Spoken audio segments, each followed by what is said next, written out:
어머님, 제발요. 여기서 어떻게 살아요? 지아는 비바람에 덜컹거리는 썩은 문짝을 붙잡고 울부짖었습니다. 하지만 시어머니 박 여사는 인자한 미소를 지으며 지안의 손에 등기 서류를 쥐어주었죠. 얘야, 이게 다 너 생각해서 주는 내 마지막 배려다. 가문 대대로 내려온 명당이니 감사히 받아야지.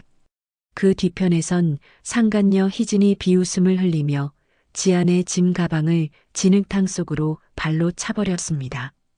지안아, 너한테는 이 패가도 감지덕지야. 곱게 도장 찍고 꺼져. 옆에 지켜보고 있던 남편 진호는 이혼 서류를 들이밀며 소리쳤습니다. 가족이라 믿었던 이들에게 짐승보다 못한 취급을 받으며 버려진 그날 밤. 지아는 폐가 바닥에서 피눈물을 흘리며 맹세했습니다. 두고 봐. 내가 여기서 어떻게 살아남는지 당신들 눈으로 똑똑히 지켜보게 해줄 테니까.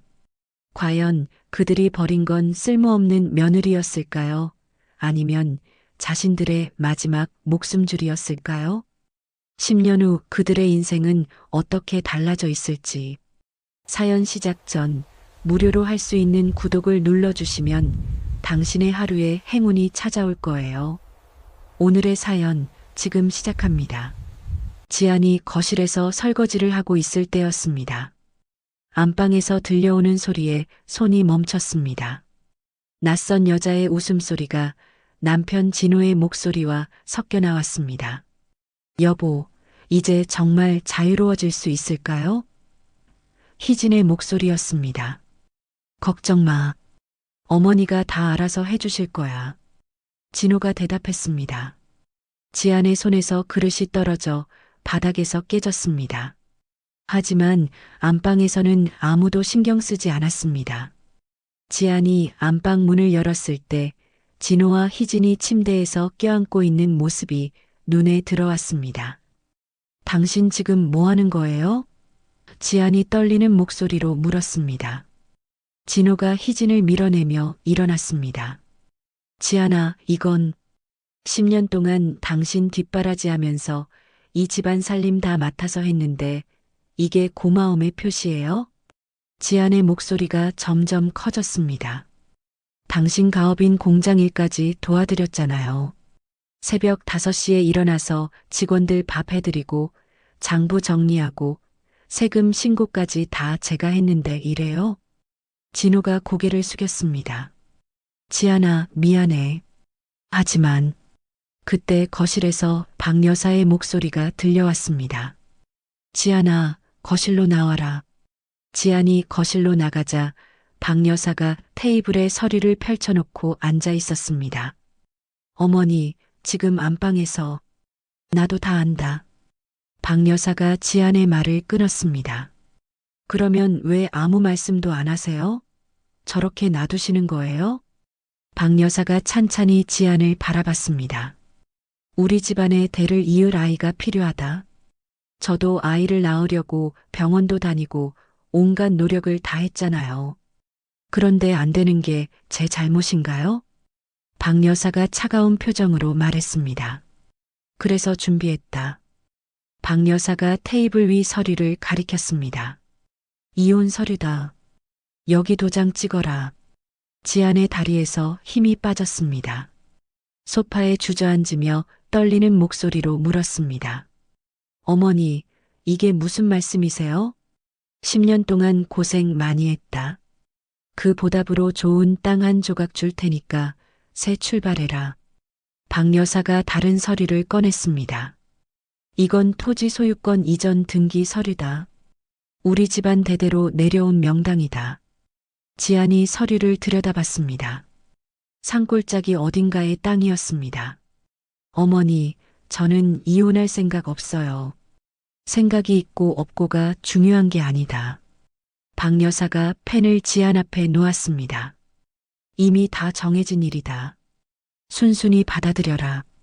그때 진호가 희진과 함께 거실로 나왔습니다. 희진이 박 여사 옆에 앉으며 말했습니다. 어머니, 앞으로 잘 모셔드릴게요. 지안이 진호를 바라봤습니다. 당신도 이 모든 걸 알고 있었던 거죠? 진호가 고개를 숙였습니다. 미안해. 하지만 어머니 뜻을 거역할 수는 없어. 10년 동안 새벽 5시에 일어나서 당신 밥 해드리고 공장 직원들 관리하고 어머니 시중도 들고 집안 대소사까지 다 맡아서 했는데 이게 보답이에요? 지안의 목소리가 떨렸습니다. 박 여사가 테이블을 손으로 쳤습니다. 그만해라. 이미 동네 사람들한테도 다 알렸다. 뭘 알리셨다는 거예요? 효부 며느리에게 큰 땅을 물려주어 독립시킨다고 했다. 박 여사가 일어서며 말했습니다. 지금 동네 사람들이 다 모이고 있다. 나가서 인사나 하고 짐 챙겨라. 지안이 창밖을 보니 정말로 동네 사람들이 마당에 모여 있었습니다. 박 여사가 현관문을 열고 나가며 큰 소리로 말했습니다. 우리 며느리가 워낙 효성이 지극해서 큰 땅 한 조각 떼어주기로 했습니다. 이제 독립해서 새로운 삶을 살라고 말입니다. 동네 사람들이 박수를 쳤습니다. 박 여사님 마음씨가 참 후하시네요. 며느리가 복 터졌구만요. 요즘 같은 세상에 시어머니가 땅까지 떼어주다니. 지안이 마당으로 나가자 박 여사가 지안의 어깨에 손을 올렸습니다. 이제 독립해서 잘 살아라. 어머니가 좋은 명당 골라서 준 거니까 고맙게 생각해라. 동네 사람들 앞에서 지안은 아무 말도 할 수 없었습니다. 억지로 미소를 지으며 고개를 숙였습니다. 감사합니다. 1시간 후 지안은 가방 하나만 들고 박 여사가 알려준 산골짜기로 향했습니다. 토지 등기 서류를 손에 쥐고 걸어가는 지안의 발걸음이 무거웠습니다. 버스에서 내려 한참을 걸었습니다. 산등성이 끝자락에 도착하자 지붕이 반쯤 무너진 폐가가 보였습니다. 문을 열고 들어가니 썩은 냄새가 코를 찔렀습니다. 바닥에는 쥐똥이 널려 있었고 곳곳에 거미줄이 쳐져 있었습니다. 이게 명당이라는 곳이구나. 지안이 혼잣말을 했습니다. 토지 등기 서류를 다시 봤습니다. 개발 제한 구역이라고 적혀 있었습니다. 그때 밖에서 빗소리가 들리기 시작했습니다. 곧 억수 같은 폭우가 쏟아졌습니다. 지붕 구멍으로 빗물이 줄줄 새어 들어왔습니다. 지안이 방 안에서 빗물을 피하려고 이리저리 움직였습니다. 그런데 외양간 쪽에서 신음소리가 들렸습니다. 누구세요? 지안이 외양간으로 가보니 한 노인이 쓰러져 있었습니다. 옷이 젖어서 파르르 떨고 있었습니다. 할아버지, 괜찮으세요? 노인이 희미하게 눈을 떴습니다. 물 좀. 지안이 노인을 방으로 옮겨 빗물을 받아대었습니다. 젖은 옷을 갈아입히고 담요로 덮어주었습니다. 밤새 노인을 간호했습니다. 다음 날 아침 노인이 정신을 차렸습니다. 고맙소, 아가씨. 덕분에 살았소. 괜찮으세요? 병원에 가셔야 할 것 같은데요. 노인이 고개를 저었습니다. 내가 권성철이라고 하오. 지안이라고 합니다. 권 노인이 지안을 자세히 바라봤습니다. 이런 곳에 젊은 아가씨가 웬일이요? 지안이 어제 있었던 일을 차근차근 설명했습니다. 10년 동안 시댁 살림을 도맡았던 일부터 진호의 외도, 박 여사의 이혼 강요까지 모든 것을 털어놨습니다. 권 노인이 토지 등기 서류를 보더니 깜짝 놀랐습니다. 이 땅을 받았다고? 네, 그런데 뭔가 이상해요. 명당이라고 하는데 이렇게 버려진 곳이고 개발 제한 구역이라고 써 있어요. 권 노인이 서류를 다시 자세히 봤습니다. 아가씨, 이 땅이 얼마나 소중한 곳인지 아시오? 잘 모르겠어요. 세금만 나가는 골칫거리 땅 같은데요. 권 노인의 눈이 반짝였습니다. 10년 후에 이곳으로 국가철도망이 지날 예정이요. 그뿐만 아니라 신도시 개발의 핵심 요지가 될 곳이요.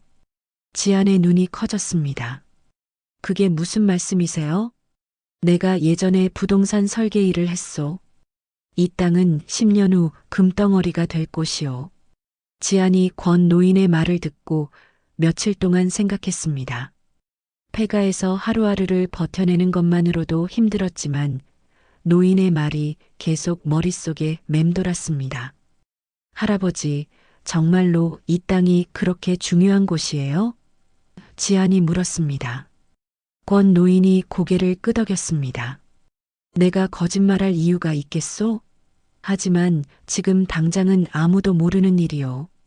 그럼 시어머니도 모르시는 거네요?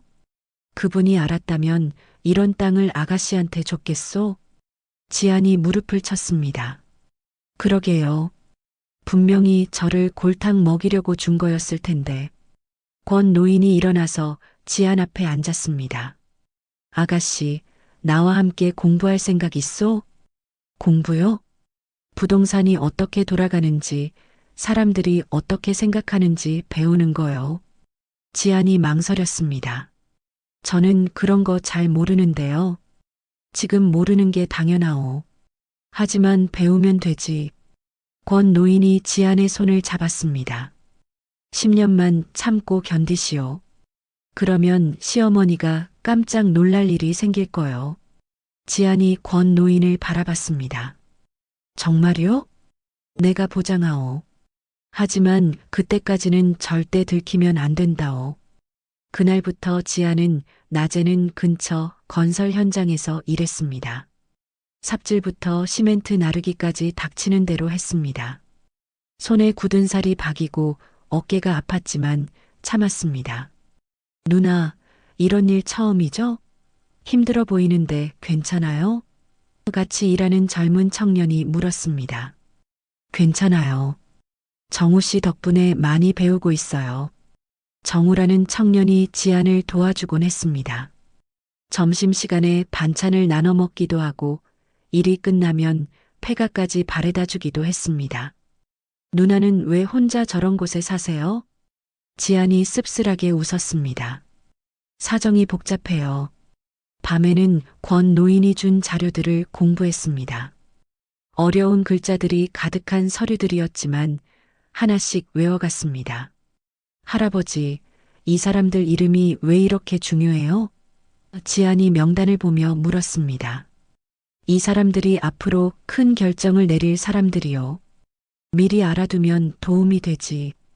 권 노인이 지도를 펼쳐 보였습니다. 여기서부터 여기까지가 신도시 개발 예정 지역이요.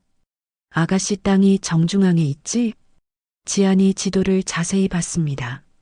정말이네요. 그런데 언제 발표되나요?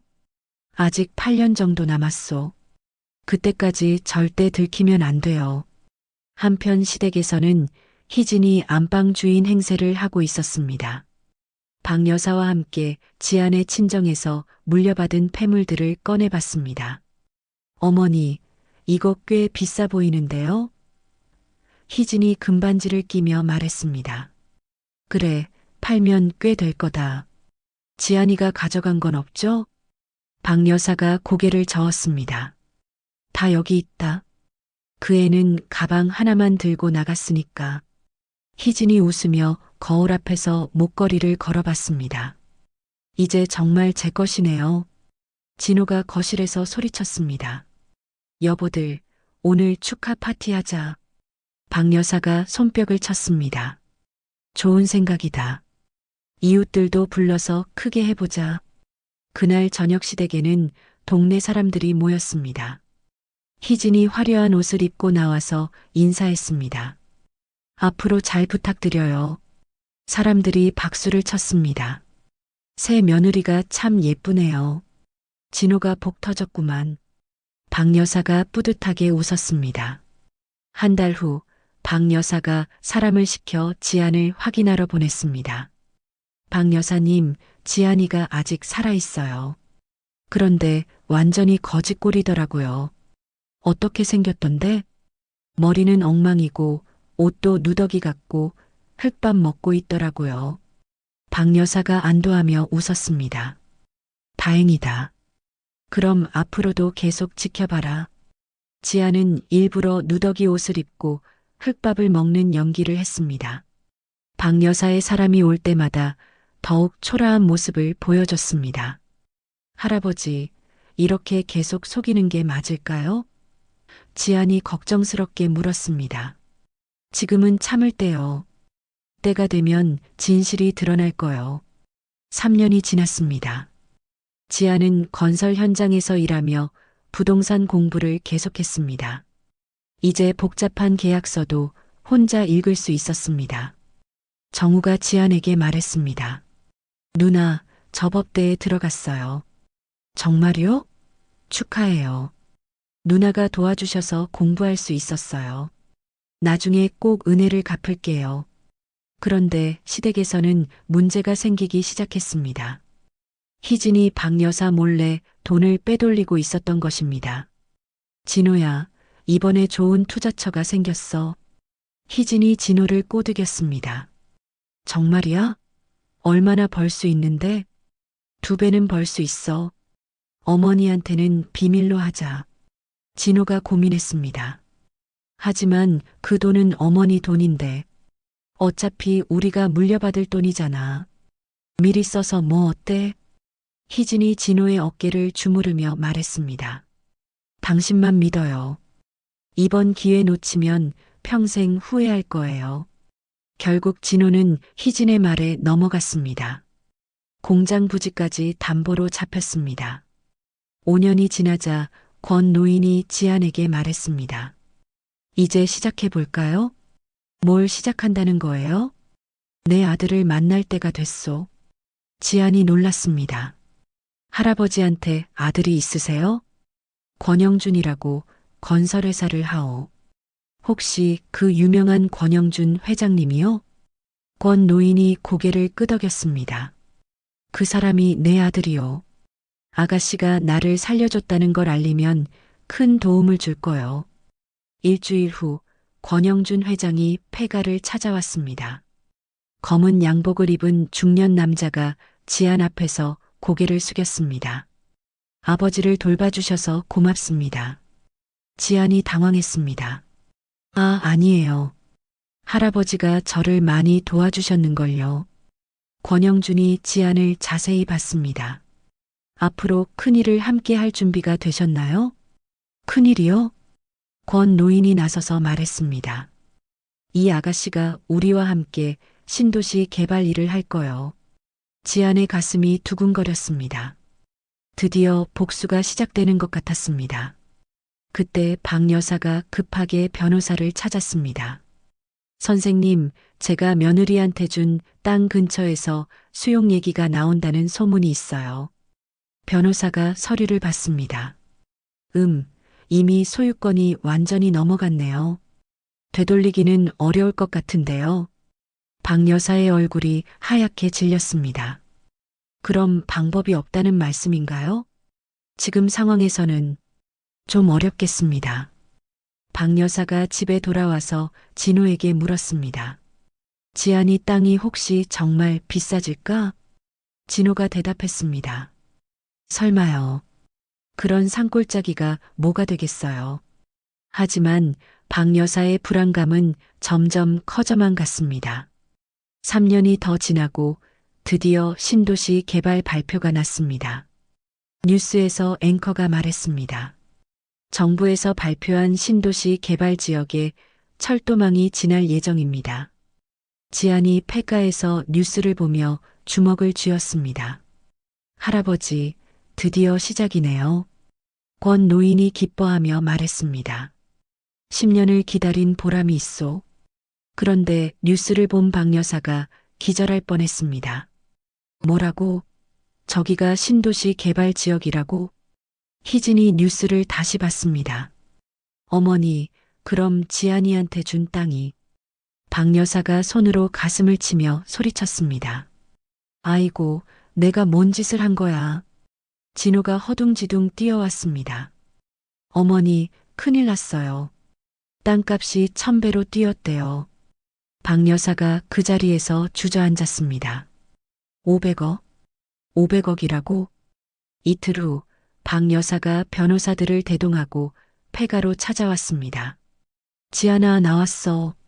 지안이 누더기 옷을 입고 나왔습니다. 어머니, 웬일이세요? 박 여사가 소리쳤습니다. 이 도둑년아, 나를 속였구나. 뭘 속였다는 거예요? 치매 걸린 시어머니를 이용해서 땅을 가로챈 거야. 변호사가 나서서 말했습니다. 이 토지는 명의신탁으로 처리된 것이므로 원소유자에게 돌려줘야 합니다. 지안이 당황한 척 연기했습니다. 저는 정식으로 받은 건데요. 박 여사가 지안을 밀쳤습니다. 여기서 당장 나가. 그때 검은 세단 열대가 폐가 앞에 멈췄습니다. 차에서 정장을 입은 사람들이 우르르 내렸습니다. 맨 앞에서 권영준 회장이 내렸습니다. 뒤따라 경호원들이 줄지어 섰습니다. 권영준이 지안 앞에서 깍듯하게 인사했습니다. 지안 대표님, 늦어서 죄송합니다. 박 여사와 변호사들이 어리둥절했습니다. 대표님이라고? 권영준이 박 여사를 보며 말했습니다. 이분이 저희 신도시 개발사업 총책임자이십니다. 박 여사가 비틀거렸습니다. 그게 무슨 말이야? 지안이 폐가 뒤로 들어갔다가 화려한 정장을 입고 나왔습니다. 머리도 단정하게 손질하고 명품 구두를 신고 있었습니다. 박 여사가 입을 벌렸습니다. 지안아, 너 지금... 지안이 박 여사 앞에 서류를 던졌습니다. 어머니께서 10년 전에 주신 폐가 사진이에요. 박 여사가 서류를 보니 자신이 탈세한 기록들이 적혀 있었습니다. 이게 뭐야? 어머니가 그동안 숨겨온 명의신탁 위반 내역이에요. 진호가 뛰어와서 지안에게 무릎을 꿇었습니다. 지안아, 내가 잘못했어. 다시 합치자. 지안이 차갑게 내려다봤습니다. 당신이 희진이를 때리면서 한 말 기억해요? 녹음한 게 있거든요. 권영준이 손짓하자 경호원들이 진호를 일으켜 세웠습니다. 이 사람을 밖으로 내보내세요. 진호가 발버둥치며 소리쳤습니다. 지안아, 우리가 부부였잖아. 다시 생각해봐. 지안이 돌아서며 말했습니다. 부부라고 하시네요? 이혼 서류에 도장 찍은 게 10년 전인데. 박 여사가 마지막 수단으로 말했습니다. 지안아, 내 친정 부모님 유산 다 돌려줄게. 지안이 웃으며 대답했습니다. 그 돈 희진이가 도박으로 다 날렸잖아요. 어머니도 아시면서. 박 여사의 얼굴이 새하얗게 변했습니다. 희진이 몰래 지안의 임시 사무실에 기름을 뿌리고 불을 지르려고 했습니다. 하지만 미리 기다리고 있던 경찰에게 붙잡혔습니다. 방화 미수 현행범으로 체포합니다. 희진이 소리쳤습니다. 지안이가 다 꾸민 거예요. 저는 억울해요.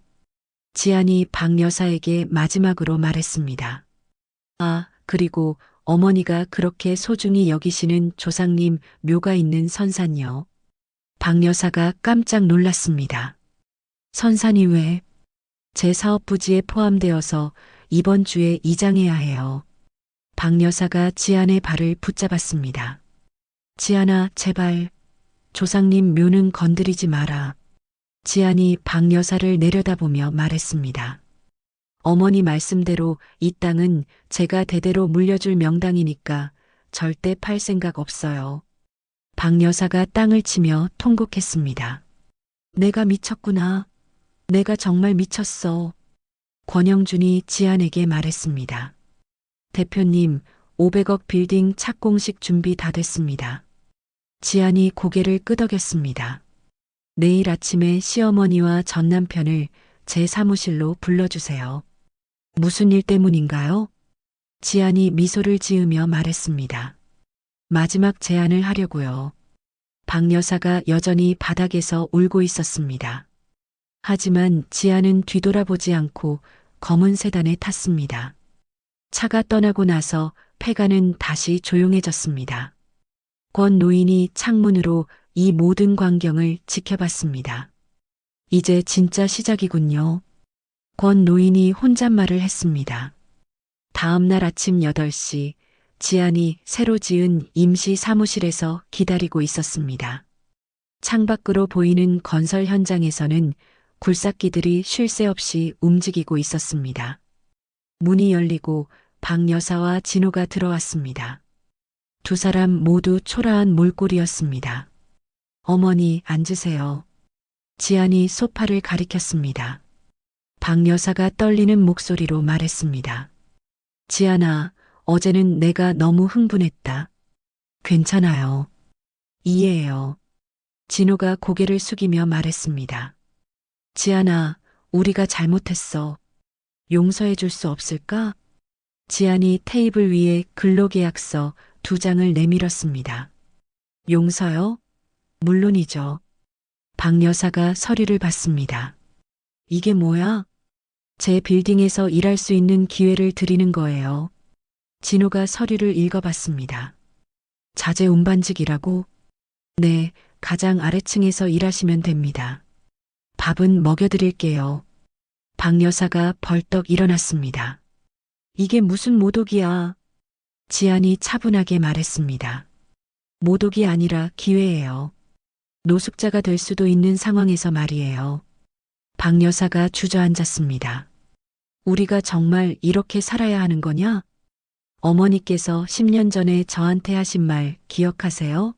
새 출발하라고 하셨잖아요. 일주일 후 권 노인의 상태가 급격히 나빠졌습니다. 지안이 병실을 지키며 노인의 손을 잡았습니다. 할아버지, 괜찮으세요? 권 노인이 힘없이 웃었습니다. 이제 내 할 일은 다 끝났소. 무슨 말씀이에요? 진정한 복수는 상대를 죽이는 게 아니라 아가씨 삶을 완성하는 거요. 지안의 눈에 눈물이 맺혔습니다. 할아버지가 없었으면 저는 아무것도 못했어요. 아니요. 아가씨가 처음부터 강한 사람이었소. 권 노인이 지안의 손을 꼭 잡았습니다. 이제 남을 미워하지 말고 아가씨 행복을 찾으시오. 며칠 후 권 노인이 세상을 떠났습니다. 지안은 장례식을 재계 사회장으로 치러드렸습니다. 진호는 매일 아침 지안의 빌딩 공사장으로 출근했습니다. 무거운 철근을 나르고 시멘트를 섞는 일이었습니다. 야, 강진호. 거기 철근 빨리 가져와. 현장 반장이 소리쳤습니다. 진호가 헐떡이며 철근을 옮겼습니다. 매일 오후 6시면 고급 승용차를 타고 퇴근하는 지안의 모습이 보였습니다. 저 여자가 내 전처라고. 진호가 혼잣말을 하며 술병을 입에 댔습니다. 한편 희진은 교도소에서 출소했습니다. 갈 곳이 없어서 박 여사를 찾아갔지만 문전박대를 당했습니다. 저리 가. 너 때문에 우리 집안이 망했어. 희진이 빌딩 관리 업체에 지원서를 냈습니다. 화장실 청소부 자리였습니다. 면접관이 희진을 보며 말했습니다. 전과가 있으시네요? 네. 하지만 열심히 하겠습니다. 지안은 정우 변호사와 함께 공익사업을 계획했습니다. 가난한 사람들을 위한 쉼터를 만들면 어떨까요? 정우가 제안했습니다. 좋은 생각이에요.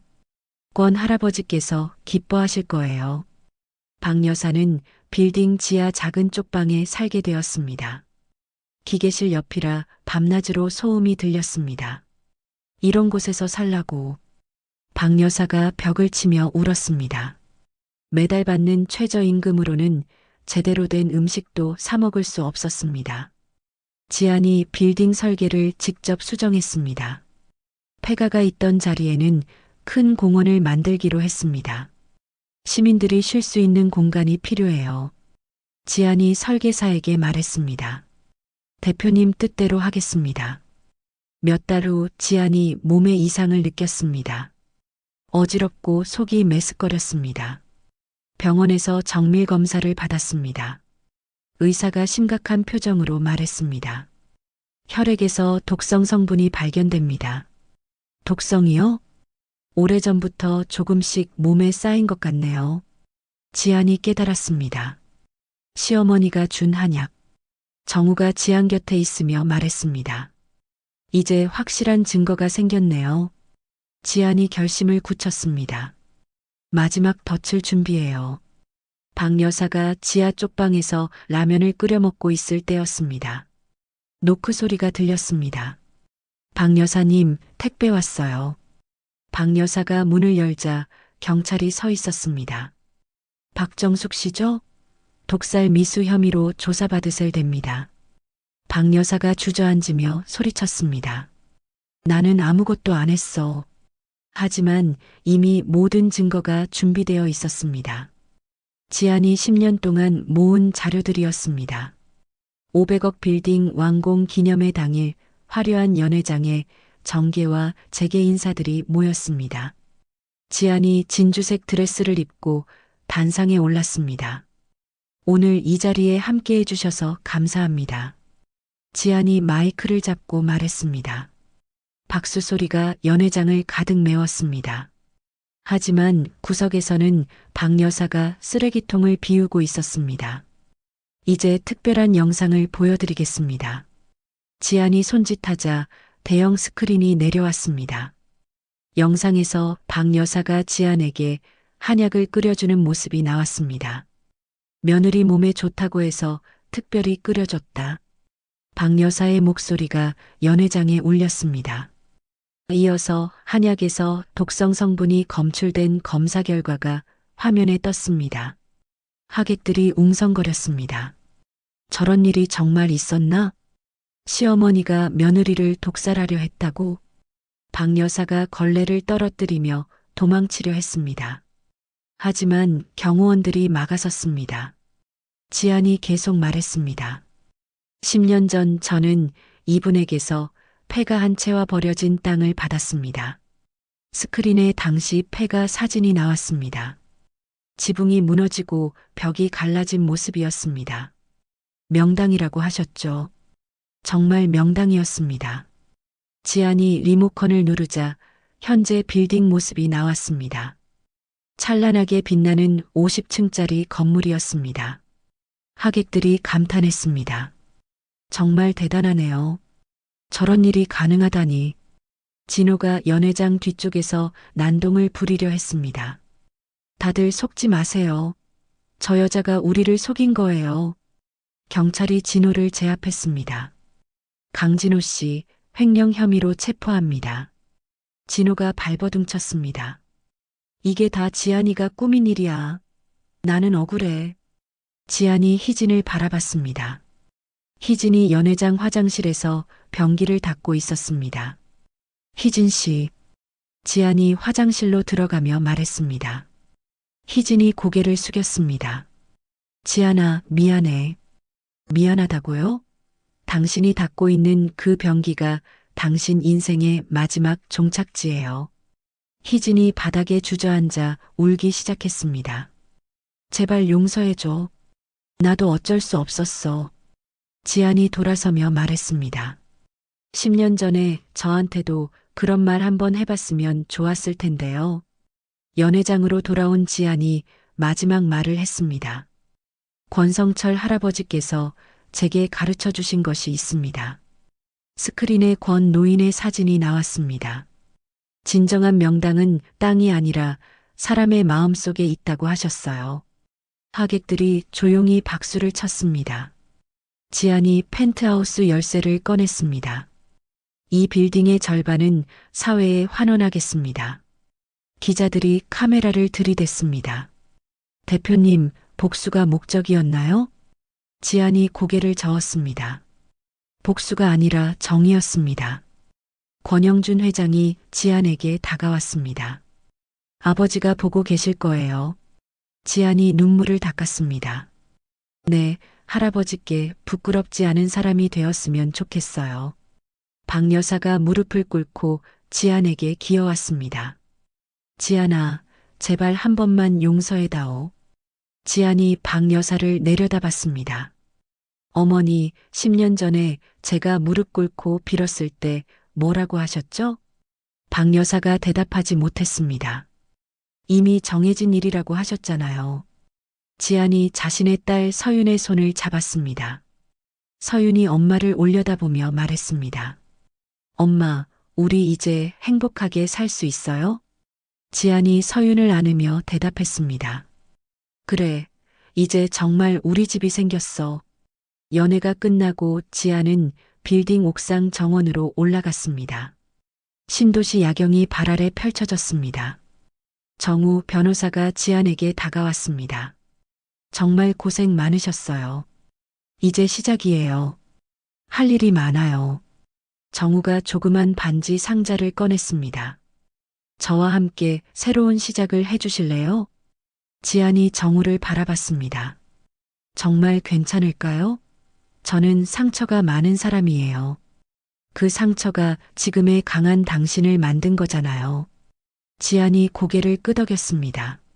하지만 그때 휴대폰이 울렸습니다. 경찰서에서 전화가 왔습니다. 지안 씨, 강진호가 호송 중에 탈주했습니다. 지안의 얼굴이 굳었습니다. 탈주라고요? 지금 전국에 수배령을 내렸습니다. 조심하세요.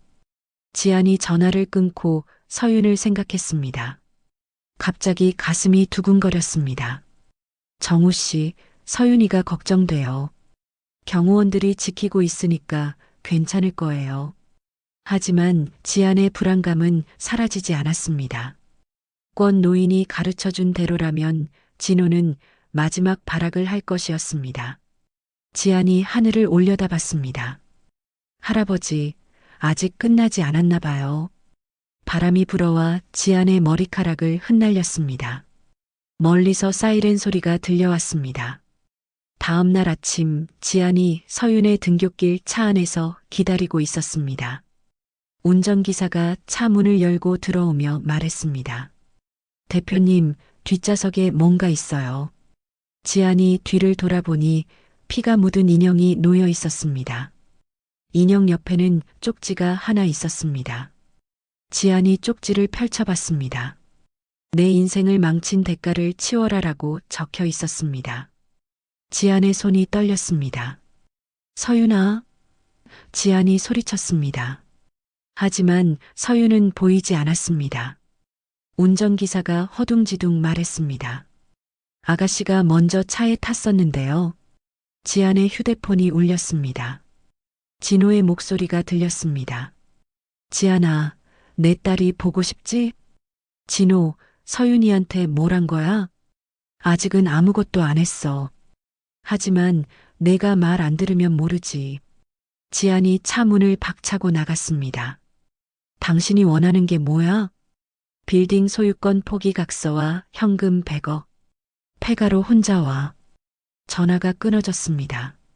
지안이 주저앉으며 머리를 감쌌습니다. 정우가 뛰어와서 지안을 부축했습니다. 무슨 일이에요? 서윤이를 데려갔어요. 경찰에 신고해야죠. 지안이 고개를 저었습니다. 아니에요. 진호가 서윤이한테 해를 끼칠 거예요. 지안이 은행에 가서 현금 100억을 찾았습니다. 손으로 들기도 힘든 큰 가방이었습니다. 소유권 포기 각서도 작성했습니다. 10년 동안 이룬 모든 것을 포기하는 서류였습니다. 그런데 지안에게 이상한 증상이 나타났습니다. 갑자기 앞이 보이지 않았습니다. 아, 안 돼. 지안이 벽을 더듬거렸습니다. 예전에 박 여사가 먹인 독 때문이었습니다. 스트레스를 받으면 시력이 급격히 나빠지는 부작용이 있었습니다. 지안이 택시를 탔습니다. 폐가로 가주세요. 아가씨, 거기는 공사장인데요. 빨리 가주세요. 한편 유치장에 있던 박 여사가 진호에게 전화를 걸었습니다. 진호야, 지안이한테서 돈 뺏는 거지? 네, 어머니. 아이는 죽여버려. 그래야 지안이가 우리를 신고 못해. 박 여사의 목소리에 광기가 섞여 있었습니다. 어머니, 그건 너무... 바보야. 지금 상황이 뭔지 모르냐? 우리는 이미 끝났어. 희진이 이 혼란을 틈타 지안의 사무실에 몰래 들어갔습니다. 금고를 털려고 했습니다. 하지만 정우 변호사가 들어와서 희진을 발견했습니다. 뭐 하는 거예요? 희진이 드라이버로 정우를 찌르려 했습니다. 둘이 격렬하게 몸싸움을 벌였습니다. 놓아요. 이 돈은 원래 우리 거예요. 도둑질하는 걸 누가 봐줘요? 지안이 폐가에 도착했을 때는 이미 해가 지고 있었습니다. 흐릿한 시야로 폐가 털을 더듬거렸습니다. 10년 전권 노인과 함께 살던 기억을 떠올렸습니다. 어둠 속에서도 지영을 기억해냈습니다. 서윤아, 엄마야. 지안이 소리쳤습니다. 지하 저장고에서 서윤의 울음소리가 들렸습니다. 엄마, 여기 있어요. 지안이 가방을 끌고 지하로 내려갔습니다. 진호가 서윤 옆에서 기름통을 들고 있었습니다. 돈 가져왔지? 가져왔어요. 서윤이 놔주세요. 진호가 돈 가방을 확인했습니다. 그리고 소유권 포기 각서를 받습니다. 좋아. 이제 내 발등을 핥으면서 사죄해. 지안이 무릎을 꿇었습니다. 진호, 제가 잘못했어요. 서윤이만은 놔주세요. 진호가 기름을 서윤에게 뿌렸습니다. 이제 라이터로 불을 붙일 거야. 지안이 급하게 일어나서 진호에게 달려들었습니다. 진호가 칼을 꺼내서 지안의 어깨를 찔렀습니다. 아! 지안이 비명을 질렀습니다. 하지만 포기하지 않고 서윤을 품에 안았습니다. 엄마 괜찮아요? 응, 엄마는 괜찮아. 진호가 마지막 일격을 가하려는 순간이었습니다. 갑자기 지하로 물이 쏟아져 들어왔습니다. 지안이 미리 설치해둔 비상살수 장치가 작동한 것입니다. 진호가 물에 휩쓸려 넘어졌습니다. 이게 뭐야? 지안이 서윤을 안고 밖으로 나갔습니다. 경찰들이 이미 폐가를 포위하고 있었습니다. 정우가 뛰어와서 지안을 안았습니다. 괜찮아요? 서윤이는 무사해요. 진호가 물에 젖어서 끌려 나왔습니다. 지안아, 이게 끝이 아니야. 지안이 진호를 보며 말했습니다. 당신은 단 한 번도 이 땅의 주인이 될 자격이 없었어요. 구급차가 와서 지안의 상처를 치료했습니다. 다행히 깊지 않은 상처였습니다. 서윤이 지안의 손을 꼭 잡았습니다. 엄마, 무서웠어요. 이제 괜찮아. 엄마가 지켜줄게. 권 노인이 예전에 말한 것이 생각났습니다. 마지막 고비가 가장 어렵다고 했었습니다. 지안이 하늘을 올려다봤습니다. 할아버지, 이제 정말 끝날 것 같아요. 일주일 후 지안이 병원에서 퇴원했습니다. 정우가 휠체어를 밀어주며 말했습니다. 의사 선생님이 뭐라고 하셨어요? 독소가 거의 다 빠졌대요. 수술이 성공적이었다고 해요. 지안의 시력도 많이 회복되었습니다.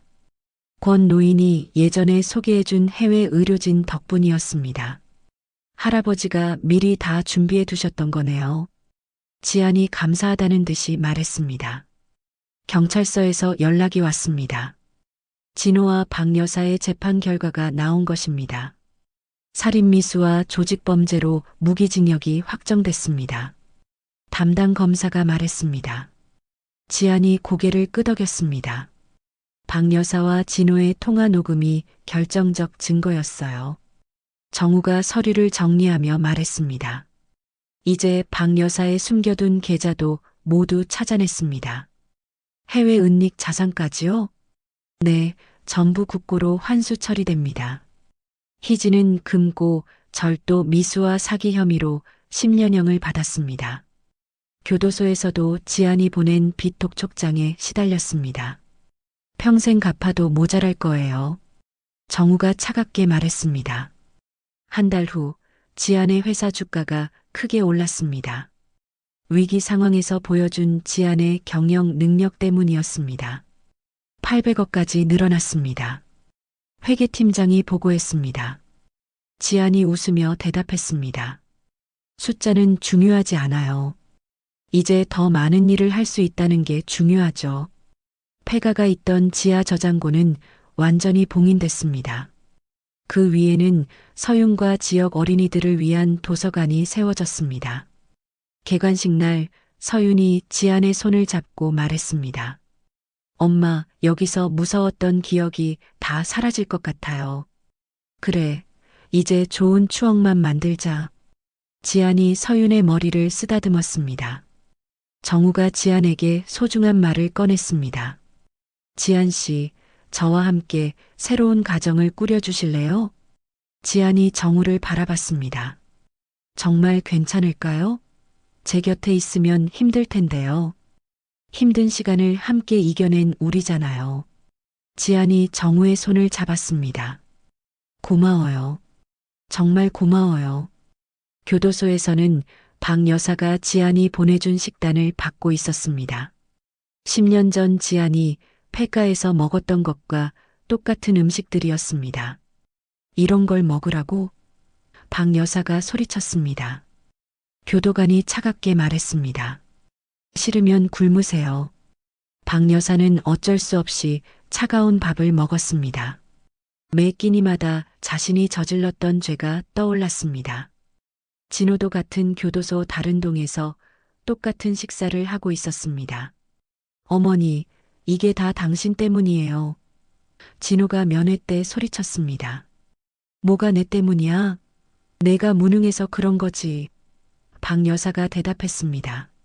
모자가 서로를 원망하며 다투었습니다. 결국 서로에게 고소장을 내는 지경에 이르렀습니다. 지아는 권 노인의 유고를 폐가 터가 보이는 언덕에 모셨습니다. 수목장으로 안치해서 나무가 자라나게 했습니다. 할아버지, 모든 게 끝났어요. 지안이 나무 앞에서 말했습니다. 바람이 불어와 나뭇잎이 살랑거렸습니다. 마치 권 노인이 대답하는 것 같았습니다. 서윤이 지안 옆에 와서 꽃을 놓았습니다. 할아버지, 엄마 지켜줘서 고마워요. 지안의 눈에 눈물이 맺혔습니다. 하지만 이번에는 슬픔의 눈물이 아니었습니다. 이제 정말 새로운 시작이네요. 정우가 지안의 어깨에 손을 올렸습니다. 지안이 고개를 끄덕였습니다. 네, 이제 복수가 아니라 희망을 위해 살아갈게요. 세 사람이 함께 언덕에서 신도시를 내려다봤습니다. 지안의 빌딩이 햇살을 받아 반짝였습니다. 바람이 불어와 지안의 머리카락을 날렸습니다. 그 바람은 더 이상 차갑지 않았습니다. 할아버지, 이제 정말 평화로워요. 지안이 마지막으로 나무에게 말했습니다. 저 멀리서 새들이 지저귀는 소리가 들렸습니다. 봄이 오고 있었습니다. 일주일 후 지안이 빌딩 옥상 정원에서 서윤과 함께 나무를 심고 있었습니다. 작은 묘목이지만 언젠가는 큰 나무로 자랄 것이었습니다. 엄마, 이 나무가 크면 할아버지 나무처럼 될까요? 서윤이 물을 주며 물었습니다. 그럴 거야. 우리가 잘 돌봐주면 말이야. 지안이 서윤의 머리를 쓰다듬었습니다. 이제 서윤의 눈에서 두려움은 사라지고 희망만 남아 있었습니다. 한편 교도소에서는 박 여사와 진호가 여전히 서로를 원망하고 있었습니다. 내가 지안이를 잘못 건드려서 이렇게 됐어. 박 여사가 소리쳤습니다. 어머니가 처음부터 잘못 계획한 거잖아요. 진호가 대답했습니다. 교도관이 둘을 떼어놨습니다. 조용히 해요. 면회 시간 끝났어요. 두 사람은 결국 서로에게 폭행죄까지 추가로 고소했습니다. 가족이라는 이름마저 버린 추악한 최후였습니다. 지아는 빌딩 입구에 작은 비석을 세웠습니다. 폐가에서 시작된 기적이라고 새겨졌습니다. 많은 분들이 이 글을 보시겠네요. 정우가 말했습니다. 힘든 시간을 겪는 사람들에게 희망이 됐으면 좋겠어요. 지안이 비석을 어루만졌습니다. 정우가 지안의 손을 잡으며 말했습니다. 저와 결혼해 주세요. 지안이 정우를 바라봤습니다. 정말 저 같은 사람과 함께해도 괜찮을까요?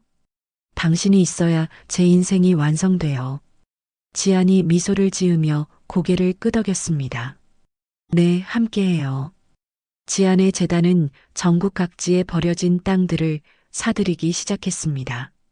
그곳에 청년들을 위한 창업 공간을 만드는 프로젝트였습니다. 어려운 상황에 있는 사람들에게 기회를 주고 싶어요. 지안이 기자들에게 말했습니다. 특별한 이유가 있나요? 저도 한때 그런 상황이었거든요. 서윤은 학교에서 반장을 맡을 정도로 리더십 있는 아이로 자랐습니다. 엄마, 우리 반에 도움이 필요한 친구가 있어요. 서윤이 말했습니다. 그래, 어떻게 도와줄까?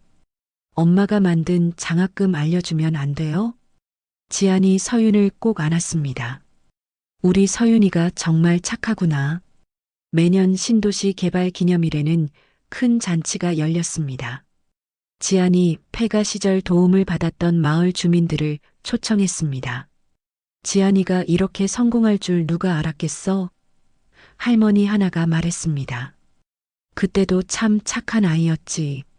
지안이 할머니들께 깍듯하게 인사했습니다. 그때 도와주신 덕분에 지금의 제가 있어요.